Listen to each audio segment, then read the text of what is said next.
ओडिशा के बालासोर जिले की एक छात्रा की मौत ने पूरे राज्य की राजनीति में सियासी भूचाल ला दिया है।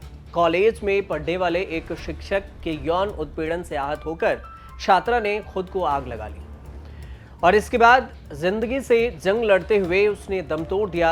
छात्रा की मौत के साथ ही ओडिशा की सत्ता की गलियों में सवालों की गूंज तेज है। विपक्ष इसे सिर्फ एक मौत नहीं बल्कि सिस्टम की हत्या करार दिया है।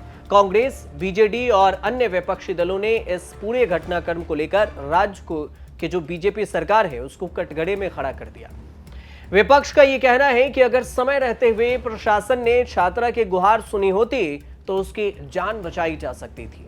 अब छात्रा के पिता सरकार से मुआवजे की नहीं बल्कि अपनी बेटी के लिए इंसाफ की मांग कर रहे हैं और इस पूरे मामले ने न केवल राज्य में महिला सुरक्षा को लेकर गंभीर सवाल खड़े किए हैं बल्कि एक बार फिर से यह भी साबित कर दिया है कि हमारी संस्थागत संवेदनशीलता कितनी खोखली है। और इस पूरे घटनाक्रम को लेकर राहुल गांधी ने सोशल मीडिया प्लेटफॉर्म एक्स पर एक पोस्ट किया और जिसमें लिखा कि मोदी जी, ओडिशा हो या फिर मणिपुर, देश की बेटियां जल रही है, दम तोड़ रही है और आप क्या खामोश बने बैठे हैं। देश को आप अपनी चुप्पी नहीं, जवाब चाहिए। ओडिशा में इंसाफ के लिए लड़ती एक बेटी की मौत सीधे सीधे बीजेपी के सिस्टम द्वारा की गई हत्या है। उस बहादुर छात्रा ने यौन शोषण के खिलाफ आवाज उठाई लेकिन न्याय देने के बजाय उसे धमकाया गया, प्रताड़ित किया गया और बार बार अपमानित किया गया। जिन्हें उसकी रक्षा करनी थी उसी ने वहीं पर तड़पती रही और इधर बीजेपी सिस्टम आरोपी बचाता रहा और एक मासूम बेटी को खुद को आग लगाने पर मजबूर कर दिया। और यह आत्महत्या नहीं, सिस्टम द्वारा संगठित हत्या है। राहुल के इस बयान को केंद्रीय मंत्री धर्मेंद्र प्रधान ने ओछी राजनीति करार दिया और प्रधान ने सोशल मीडिया पर एक पोस्ट किया और धर्मेंद्र प्रधान लिखते हैं कि ओडिशा की घटना ने पूरे देश को झकझोर कर रख दिया है लेकिन कांग्रेस ने इसे अपनी राजनीतिक रोटियां सेकने का मौका बना लिया। और इस पूरे मामले को लेकर ओडिशा के पूर्व सीएम नवीन पटनायक ने एक्स पर एक पोस्ट किया और लिखा कि पता चला है कि बार बार शिकायत के बाद छात्रा को न्याय नहीं मिला और 1 जुलाई को पीड़िता ने सोशल मीडिया पर भी अपनी शिकायत रखी थी लेकिन एक्शन नहीं लिया गया। वो भी कई महीने तक भय और पीड़ा में रही। कॉलेज प्रिंसिपल, केंद्रीय मंत्री, ओडिशा के सीएम से शिकायत के बाद उसे न्याय नहीं मिला। राज्यपाल हरिबाबू और के समय देखें तो छात्रा को न्याय दिलाएं, उन्होंने नवीन पटनायक ने लिखा है। ये राष्ट्रपति द्रौपदी मुर्मू ने 14 जुलाई को एम्स में उनसे मिलने गई थी, मुलाकात हुई थी और राष्ट्रपति दीक्षांत समारोह में शामिल होने के लिए जब भुवनेश्वर पहुंची तो वो एम्स भी गई थी।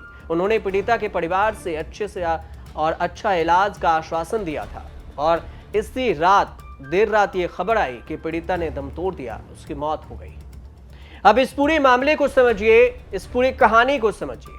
पीड़िता ओडिशा के बालासोर स्थित फकीर मोहन ऑटोनॉमस कॉलेज में इंटीग्रेटेड बीएड कोर्स के सेकेंड ईयर की छात्रा थी। उसने 12 जुलाई को एचओडी के सेक्सुअल हरासमेंट से परेशान होकर कॉलेज कैंपस में खुद आग लगा ली थी और घटना से पहले वह प्रिंसिपल के पास गई थी लेकिन प्रिंसिपल ने उसे अपनी शिकायत वापस लेने को कहा था और इसके बाद उसने ये कदम उठाया। छात्रा को पहले बालासोर जिला अस्पताल में भर्ती कराया गया और वहां से डॉक्टरों ने एम्स भुवनेश्वर रेफर कर दिया था। ओडिशा पुलिस ने 12 जुलाई को ही आरोपी एचओडी समीर कुमार साहू को गिरफ्तार किया था। राज्य सरकार ने कॉलेज के प्रिंसिपल दिलीप घोष को सस्पेंड कर दिया था।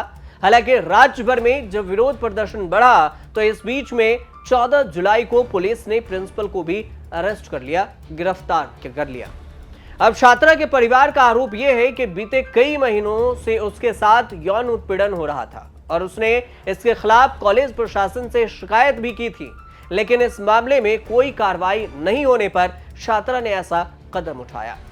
तो वहीं पर इस पूरे घटनाक्रम को लेकर जो कॉलेज के प्रिंसिपल है दिलीप कुमार घोष, उसका यह कहना था कि 30 जून को मेरे पास इंग्लिश डिपार्टमेंट के हेड एचओडी समीर कुमार साहू के खिलाफ शिकायत आई थी और कुछ छात्राओं ने बताया था कि समीर साहू उनका मानसिक उत्पीड़न कर रहा है। प्रिंसिपल के मुताबिक यह भी जानकारी आई कि एक लड़की ने यह आरोप लगाया था कि एचओडी ने गार्डन के पास उससे शारीरिक संबंध बनाने की मांग की थी और उसी दिन छात्रों ने कॉलेज का घेराव किया था। पुलिस को भी बुलाया गया था और छात्रों की मांग पर इंटरनल कंप्लेंट कमेटी बनाई गई थी और कमेटी में सीनियर महिला टीचर, प्रतिनिधि और कुछ बाहरी सदस्य भी थे। कमेटी ने 7 दिन में रिपोर्ट दी थी। हालांकि कुछ छात्र तत्काल कार्रवाई की मांग कर रहे थे। 12 जुलाई को पीड़ित छात्र थी वो फिर से पास गईं और उन्होंने 20 मिनट तक उसे समझाया था जो प्रिंसिपल ने, और उसके बाद इंतजार नहीं हो सका और 15 से 20 मिनट बाद ही उसने खुद को आग के हवाले कर दिया। इस पूरे घटनाक्रम को लेकर कांग्रेस के प्रदेश अध्यक्ष भक्त चरण दास ने राज्य की कानून व्यवस्था और महिला सुरक्षा की पोल खोलने वाला इसे करार दिया है। तो वहीं कांग्रेस ने इस मुद्दे पर आम दलों समेत 8 विपक्षी दलों के साथ 17 जुलाई को ओडिशा बंद का ऐलान किया है। मुख्यमंत्री को नैतिक जिम्मेदारी लेते हुए इस्तीफे की भी मांग की जा रही है और कांग्रेस कह रही है कि इस्तीफा दे देने चाहिए था मुख्यमंत्री को। अब मुख्यमंत्री मोहन चरण मांझी है, वहां पर बीजेपी की सरकार है, इससे पहले बीजेडी की सरकार थी। लेकिन अब देखना यह होगा कि इस पूरे मामले को लेकर कहां तक कार्रवाई होती है और शासन प्रशासन कहां तक जागता है और आगे ये मामला कहां तक पहुंचता है। फिलहाल आप हमारे साथ जुड़ी रहिए और देखते रहिए न्यूज़ तक।